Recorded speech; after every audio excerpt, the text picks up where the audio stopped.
स्वागत है आप सबका का मेरे अपने ही चैनल एमएस कोचिंग फ्यूचर पे। और आज हम बात करेंगे त्रिकोणमिति बेसिक फार्मूला के बारे में, जो कि बेसिक फार्मूला से आपका मैथ सोल्व करना एवं उसको सिद्ध करना बहुत इजी होता है। तो हम चलिए दिखाते हैं त्रिकोणमिति अनुपात को। तो त्रिकोणमिति अनुपात कितने होते हैं, त्रिकोणमिति अनुपात से ही त्रिकोणमिति का पहचान होता है कि त्रिकोणमिति कितने होते हैं। और आप इतना ध्यान दे दीजिएगा कि त्रिकोणमिति अनुपात को सही ढंग से अगर हम समझ लेंगे तो त्रिकोणमिति का मैथ बनाना बहुत ही इजी होता है। तो ध्यान देते हैं, पहले त्रिकोणमिति अनुपात में आपको पहला नंबर पे आता है साइन थीटा। क्या आता है? Sine theta. और दूसरा नंबर पे आता है कॉस थीटा। तीसरा नंबर पे आता है टेन थीटा। और साइन के उल्टा होता है आपको कोसेक थीटा, और कॉस का उल्टा होता है सेक थीटा, और कोसेक जो यहाँ है टेन का उल्टा होता है कॉट थीटा। और यह आता कहाँ से और इसका मान होता क्या है? अब इसका मान आप जैसे सोचेंगे जैसे साइन थीटा के मान क्या होना चाहिए, साइन थीटा के मान क्या होना चाहिए, तो साइन थीटा के मान निकालने के लिए एक ट्रिक बनाया गया है। तो सबसे पहले हम जानेंगे राइट एंगल यानी समकोण त्रिभुज के बारे में। तो समकोण त्रिभुज में हम देख रहे हैं से फिगर हम यहाँ बना दिए हैं ए बी सी, यानी समकोण त्रिभुज है जिसमें बी समकोण है। तो समकोण के सामने वाला भुजा कर्ण होता है, और ए न्यूनकोण है, न्यूनकोण के सामने वाला भुजा लंब होता है, और शेष भुजा नीचे वाला क्या होता है? आधार होता है। तो आप न्यूनकोण के सामने वाले भुजा को लंब यानी पी कह सकते हैं, और समकोण के सामने वाले भुजा को कर्ण यानी एच कह सकते हैं, और शेष भुजा जो नीचे बचता है उसको आधार बोल सकते हैं। अब हम ट्रिक के माध्यम से देखेंगे से साइन कॉस टेन और कोसेक और सेक और कॉट का मान क्या होता है। तो ट्रिक देखिए, ध्यान से देखिएगा। तो ट्रिक आपका है यहाँ पंडित बद्री प्रसाद हरे हरे बोल। तो इससे हम देखेंगे से आप पंडित में पी छोड़कर बाकी को कटा देंगे, और यहाँ ए छोड़ के बाकी को कटा देंगे। बद्री में बी छोड़ के बाकी को हटा देंगे, और हरे में ए छोड़कर बाकी को हटा देंगे। प्रसाद में पी छोड़कर बाकी को हटा देंगे, और बोल में बी छोड़कर बाकी को हटा देंगे। तो यहाँ आपको प्राप्त हो जाएगा पी बटा एच, और दूसरा प्राप्त हो जाएगा b बटा एच, और तीसरा प्राप्त होगा p बटा b। अब यहाँ से हम जानेंगे साइन का मान क्या होता है, कॉस का मान क्या होता है, और टेन का मान क्या होता है। तो साइन अर्थात साइन थीटा बराबर आपका p बटा एच, कॉस थीटा बराबर आपका हो जाएगा b बटा एच, और टेन थीटा बराबर हो जाएगा p बटा b। तो ये है आपका ट्रिक के माध्यम से आप साइन कॉस टेन का मान बहुत आसानी से निकाल सकते हैं, जिससे आपको समझने में कठिनाई नहीं होगा। तो चलिए अब हम देखते हैं बारी बारी से। साइन थीटा का मान क्या होना चाहिए, तो p बटा एच होना चाहिए। कॉस थीटा का मान क्या होना चाहिए, तो b बटा एच होना चाहिए। टेन थीटा का मान क्या होना चाहिए, तो p बटा b होना चाहिए। कोसेक थीटा का मान क्या होना चाहिए, तो सीधे इसका उल्टा कर देना है, यानी h ऊपर और p नीचे। फिर कॉस का मान क्या होता है, तो कॉस का उल्टा कोसेक होता है, सीधे इसको उल्टा कर देना है, h ऊपर चल जाएगा और b नीचे, यानी h बटा b। और टेन के उल्टा होता है कॉट, तो इसको भी पलट दीजिए, उलट दीजिए, अर्थात b ऊपर चल जाएगा p नीचे। तो यहाँ से हम जान लिए से त्रिकोणमिति अनुपात 6 होते हैं, तो 6 का मान क्या होता है। तो बारी बारी से हम इसको थोड़ा सा हिंदी में समझ लेंगे। तो साइन थीटा बराबर लंब बटा कर्ण होता है। दूसरा कॉस थीटा बराबर आपका आधार बटा कर्ण होता है। तीसरा टेन थीटा बराबर लंब बटा आधार होता है। उसके बाद चौथा कोसेक थीटा बराबर कर्ण बटा लंब होता है। पांचवा सेक थीटा बराबर कर्ण बटा आधार होता है। और उसके बाद कॉट थीटा बराबर आधार बटा लंब होता है। तो ये हम जान लिए त्रिकोणमिति अनुपात 6 को, जो कि आप समझ चुके होंगे, क्योंकि इंग्लिश में किस तरह से इसको जानेंगे, अंग्रेजी में किस तरह से जानेंगे, और हिंदी में किस तरह से जानेंगे। तो अब फिर एक बार और समझाते हैं। जैसे साइन थीटा p बटा एच होता है, कॉस थीटा b बटा एच होता है, टेन थीटा p बटा b होता है, और कोसेक थीटा h बटा p होता है, और सेक थीटा h बटा b होता है, और कोट थीटा b बटा p होता है। अब हम बढ़ेंगे समकोण त्रिभुज की तरफ, जो जनरल फार्मूला क्या होता है, यानी समकोण त्रिभुज को हम कैसे समझ समझ पाएंगे से हैं इसमें एच कैसे निकालना है, पी कैसे निकालना है, बी कैसे निकालना है। तो ध्यान दीजिएगा और थोड़ा समझ कर देखिएगा। तो अब हम जनरल फार्मूला की तरफ बढ़ेंगे। जनरल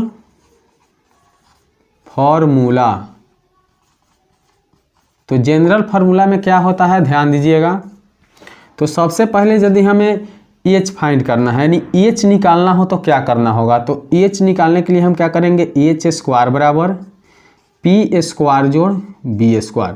अगर हम सोचे से एच स्क्वायर नहीं निकालकर सिंपल एच निकाले तो क्या करेंगे, तो एच बराबर क्या होता है, तो स्क्वायर आपका रूट में बदल जाएगा अर्थात पी स्क्वायर जोड़ बी स्क्वायर। अब दूसरा समझेंगे, यदि हमें लंब निकालना हो अर्थात p निकालना हो तो क्या करेंगे, तो पी स्क्वायर बराबर H square minus B square. और इसे अगर सिंपल p निकालना होगा तो क्या करेंगे, तो p बराबर root under H square minus B square. अब तीसरा नंबर जानेंगे आधार कैसे निकालेंगे, तो आधार अर्थात बी स्क्वायर बराबर H square minus P square. और सिंपल आपको आधार b निकालना हो तब क्या करना होगा, तो ये स्क्वायर आपका रूट में बदल जाएगा अर्थात H square minus P square. तो ये आपको जानने में दिक्कत नहीं हुआ होगा क्योंकि जनरल फार्मूला किस तरह से तैयार किया जाता है। तो जनरल फार्मूला आप देख रहे हैं कि एच स्क्वायर बराबर P square plus B square, H बराबर root under P square plus B square, P square बराबर H square minus B square अर्थात पी बराबर root under H square minus B square, या बी स्क्वायर बराबर H square minus P square और B बराबर root under H square minus P square. तो हम बारी बारी से अब सभी मान को देख लिए। अब हम चलेंगे त्रिकोणमिति फार्मूला की तरफ बारे में यानी ट्रिगोनोमेट्री फार्मूला के बारे में। तो त्रिकोणमिति फार्मूला में हम देखेंगे से साइन किसके साथ रहता है, कॉस किसके साथ रहता है, सेक किसके साथ रहता है, टेन किसके साथ रहता है, इस प्रकार से हम सबको बारी बारी से देखेंगे। तो सबसे पहले हम बात करते हैं प्लस और माइनस कॉम्बिनेशन के बारे में यानी प्लस और माइनस जोड़ और घटाव में कौन किसके साथ रहता है। बहुत ध्यान से देखिएगा क्योंकि अगर ये आप कॉम्बिनेशन समझ जाइएगा, ये रिलेशन है संबंध समझ जाइएगा तो आपका ऑब्जेक्टिव बनाना बहुत आसान हो जाएगा अर्थात मैट्रिक बोर्ड परीक्षा में आपको ऑब्जेक्टिव हल करना बहुत आसान हो जाएगा। या त्रिकोणमिति का कोई भी मैथ बनाना हो तो इसके लिए बहुत ज़रूरत पड़ेगा ये फार्मूला। तो आप ध्यान से सुनिएगा। सबसे पहला कॉम्बिनेशन क्या है, नहीं सबसे पहला संबंध क्या है, तो सबसे पहला संबंध है आपका साइन किसके साथ रहता है और किस प्रकार रहता है। तो साइन आपको रहता है किसके साथ, तो कॉस के साथ अर्थात साइन स्क्वायर थीटा जोड़ कॉस स्क्वायर थीटा बराबर क्या होता है, 1 होता है। अगर हमें ज़रूरत पड़े से चलिए साइन स्क्वायर थीटा जोड़ कॉस स्क्वायर थीटा के मान 1 होता है तो हम समझेंगे कि साइन स्क्वायर थीटा जोड़ कॉस स्क्वायर थीटा के मान 1 कैसे होता है। तो देखेंगे कि अगर साइन स्क्वायर थीटा और कॉस स्क्वायर थीटा अर्थात साइन और कॉस दोनों जोड़ में होना चाहिए और दोनों का थीटा बराबर होना चाहिए। तो थीटा का मान बराबर होता है तब ये मान क्या हो जाता है, 1 में बदल जाता है अर्थात 1 हो जाता है। तो अगर आपको ज़रूरत पड़े से नहीं चलिए अगर साइन स्क्वायर थीटा ही अगर चाहिए तो क्या करिएगा, तो साइन स्क्वायर थीटा अगर आपको निकालना होगा तो सिंपल क्या करना है, तो दाहिने में 1 है और ये प्लस में जो कॉस स्क्वायर थीटा है उसको बदल देंगे यानी दाहिने की तरफ भेज देंगे तो चिन्ह क्या हो जाएगा, बदल जाएगा। यानी बायां से दायां जाए चाहे दायां से बायां आए उसका चिन्ह क्या होता है, बदल जाता है। तो ध्यान से देखिएगा। तो 1 है तो प्लस वाला कॉस स्क्वायर अगर दाहिने में जाएगा तो क्या हो जाएगा, माइनस कॉस स्क्वायर थीटा। अगर आपको ज़रूरत पड़े से चलिए अगर साइन स्क्वायर थीटा हम नहीं निकाल के केवल साइन थीटा निकालना है तो क्या करेंगे, तो जो स्क्वायर है वो दाहिने में जाने के बाद क्या हो जाएगा, रूट हो जाएगा अर्थात 1 माइनस कॉस स्क्वायर थीटा। इसी प्रकार हम कॉस स्क्वायर थीटा को भी अलग कर लेंगे तो कॉस स्क्वायर थीटा बराबर क्या हो जाएगा, 1 और प्लस वाला जो साइन है वो दाहिने में जाएगा तो माइनस में साइन स्क्वायर थीटा। अब आपको ज़रूरत पड़े से नहीं चलिए कॉस थीटा निकालना है तो कैसे करेंगे, तो कॉस थीटा निकालने के लिए जो स्क्वायर दिखाई दे रहा है उसे रूट में बदल देंगे तो दाहिने जाने के बाद में क्या हो जाएगा, root 1 minus sine square theta. तो इस प्रकार से हम साइन और कॉस का कॉम्बिनेशन देख लिए कि साइन कॉस में किस प्रकार से रहता है और कैसे रहता है। तो अब बढ़ेंगे दूसरी फार्मूला की तरफ। दूसरी फार्मूला आपका है sec square theta minus tan square theta बराबर 1 यानी sec square theta tan square के थीटा के साथ किस चीज़ में रहता है, तो माइनस में रहता है। ध्यान से देखिएगा बहुत ही महत्वपूर्ण है। तो sec square theta minus tan square theta बराबर क्या होगा, 1 होगा। अगर आपको ज़रूरत पड़े तो चलिए सेक स्क्वायर थीटा ही चाहिए तो क्या करेंगे, तो सेक स्क्वायर थीटा निकालने के लिए हम देखेंगे कि दाहिना में आपका 1 है, क्या है, 1 है।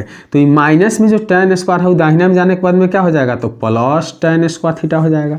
उसी प्रकार अगर आपको सेक चाहिए तो क्या करिएगा, तो सेक बराबर हो जाएगा ये जो स्क्वायर है वो दाहिना में जाने के बाद में कौन चीज़ में बदल जाएगा, रूट में, अर्थात root under 1 plus tan square theta.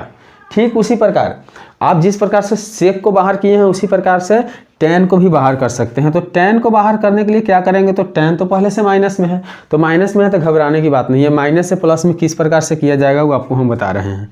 तो माइनस वाले टेन को दाहिने में भेजेंगे तो प्लस में हो जाएगा, और प्लस वाला 1 को बाएं में खींचेंगे तो क्या हो जाएगा, माइनस हो जाएगा। तो हम क्या करेंगे, पहले टेन स्क्वायर को ही लिख लेंगे। तो पहले लिखेंगे टेन स्क्वायर थीटा और बराबर में लिख देंगे सेक स्क्वायर थीटा, और इसे हम बायां खींचेंगे तो क्या हो जाएगा, माइनस में 1 होगा। और उसी चीज़ को हम क्या किए, बदल दिए, यानी दाहिना को बायां कर दिए और बायां को दायां कर दिए। अगर आपको ज़रूरत पड़े से नहीं, चलिए हमको टेन थीटा ही चाहिए तो क्या करना होगा, तो टेन थीटा निकालना हो तो आपको ये स्क्वायर है जिसे दाहिना में भेजना होगा। तो स्क्वायर दाहिना में जाने के बाद में क्या होगा, रूट में बदल जाएगा, अर्थात सेक स्क्वायर थीटा माइनस क्या हो जाएगा, 1। तो इस प्रकार से हम सेक स्क्वायर और माइनस टेन स्क्वायर थीटा का कॉम्बिनेशन समझ गए, आपको अच्छा लगा होगा। तो चलिए आगे देखते हैं तीसरी फार्मूला। तो तीसरी फार्मूला है आपका cosec square theta minus cot square theta बराबर 1। यानी cosec square theta coat square theta के साथ कौन चीज़ में रहता है, तो प्लस में नहीं रहता है, माइनस में रहता है। तो माइनस में रहता है तभी इसका मान क्या होता है, 1 होता है, और दोनों का थीटा क्या होना चाहिए, बराबर होना चाहिए। थीटा के मान दोनों का बराबर होना चाहिए, बराबर हो और दोनों माइनस में हो तभी होता है आपका मान 1। अर्थात cosec square theta minus cot square theta हो तो मान क्या होता है, 1 होता है। अब हम बारी बारी से अलग अलग पढ़ेंगे। अर्थात कोसेक स्क्वायर थीटा निकालना हो तो क्या करना पड़ेगा, तो दाहिना में आपका 1 है और ये जो बायां में है उसे दाहिना में भेजिएगा तो चिन्ह बदल जाएगा, अर्थात क्या हो जाएगा, कोट स्क्वायर थीटा। अगर आपको ज़रूरत पड़े तो चलिए कोस स्क्वायर थीटा को हटाकर हमें केवल कोस थीटा ही चाहिए तो क्या करेंगे, तो ये स्क्वायर को दाहिना में भेज दीजिएगा तो root under 1 plus cot square theta. उसी प्रकार से आप कोट को भी फ्री करिएगा जिस प्रकार से हम लोग यहाँ टेन को फ्री किए हैं। तो कोट स्क्वायर थीटा बराबर क्या हो जाएगा, तो कोसेक स्क्वायर थीटा माइनस 1। कैसे होगा, तो माइनस कोट स्क्वायर को दाहिने में भेजेंगे और ये दाहिना वाला 1 को बायां में खींचेंगे। फिर अगर ज़रूरत पड़े से कोट थीटा ही निकालना है तो कोट थीटा बराबर क्या होगा, तो आपका जो स्क्वायर है वो दाहिना में जाएगा। तो दाहिना में जाने के बाद में रूट अंडर क्या हो जाएगा, कोसेक स्क्वायर थीटा माइनस 1। तो इस प्रकार से हम कोसेक और कोट का कॉम्बिनेशन जान लिए। अब हम देखेंगे अगला फार्मूला यानी चौथा फार्मूला। तो चौथा फार्मूला में हम प्लस माइनस को जैसे देखे हैं तीनों फार्मूला में उसी प्रकार से हम अगला में देखेंगे इससे गुना में कौन किसके साथ रहता है। तो इतना ध्यान दीजिएगा कि गुना में सब अपने विपरीत के साथ रहते हैं, अर्थात साइन कोसे के साथ, कोस सेक के साथ और टेन कोट के साथ। तो सबसे पहले हम ध्यान देंगे साइन की तरफ, अर्थात sine theta into cosec theta बराबर क्या होता है, 1 होता है। अगर आपको ज़रूरत हो साइन थीटा निकालने का तो क्या करेंगे, तो दाहिना में 1 है और ये जो बायां में आपको है कोसेक स्क्वायर थीटा वो दाहिना में जाने के बाद में क्या हो जाएगा, बटा कोसेक थीटा। उसी प्रकार यदि आपको ज़रूरत पड़े कोसेक थीटा के तो क्या करेंगे, तो कोसेक थीटा बराबर क्या हो जाएगा, तो 1 बटा अपनी बार साइन को बायां में करके दाहिना में करेंगे तो क्या हो जाएगा, साइन थीटा हो गया। तो इस प्रकार से हम साइन को किस प्रकार से निकालेंगे, कोस को किस प्रकार के यानी कोसेक को किस प्रकार से निकालेंगे देख लिए। अब हम बात करेंगे अगली फार्मूला। तो अगली फार्मूला आपका 5वां नंबर क्या होना चाहिए, तो 5वां नंबर आपका है cos theta into sec theta बराबर 1। Cos theta into sec theta बराबर 1। तो कोस थीटा और सेक थीटा का मान क्या होता है, 1 जब गुना में हो और थीटा दोनों का बराबर हो। तो उसी प्रकार हम अलग अलग करेंगे कोस थीटा को। तो कोस थीटा बराबर क्या हो जाएगा, 1 बटा सेक थीटा। फिर सेक थीटा को निकालेंगे तो किस प्रकार करेंगे, तो सेक थीटा बराबर क्या हो जाएगा, 1 बटा कोस थीटा। फिर हम छठा प्रश्न देखेंगे यानी छठा फार्मूला देखेंगे। तो छठा फार्मूला किस प्रकार से है, तो छठा फार्मूला अब बच गया आपका टेन और कोट का। तो टेन कोट के साथ रहता है गुना के रूप में, तो tan theta into cot theta बराबर क्या होता है 1। अब बारी बारी से अलग करेंगे हम tan को, तो tan थीटा बराबर क्या हो जाएगा 1/cot थीटा। उसी प्रकार से आप cot थीटा को फ्री करिएगा तो cot थीटा बराबर हो जाएगा 1/tan थीटा। कैसे हुआ तो ध्यान दीजिएगा, tan निकालना हो तो दाहिना में 1 है तो ये क्या होगा cot बटा में चलाएगा, अर्थात tan निकालेंगे तो cot गुना में है तो दाहिने में जाएगा, हाँ जाएगा तो बटा में जाएगा। फिर cot को निकालना है तो cot बायां में रहेगा तो दाहिना में tan जाएगा तो कहाँ चल जाएगा तो बटा में चल जाएगा, क्योंकि गुना में है तो बटा में जाएगा। इस प्रकार से हम सभी को देख लिए 6 फार्मूला का। अब बढ़ेंगे अगली फार्मूला।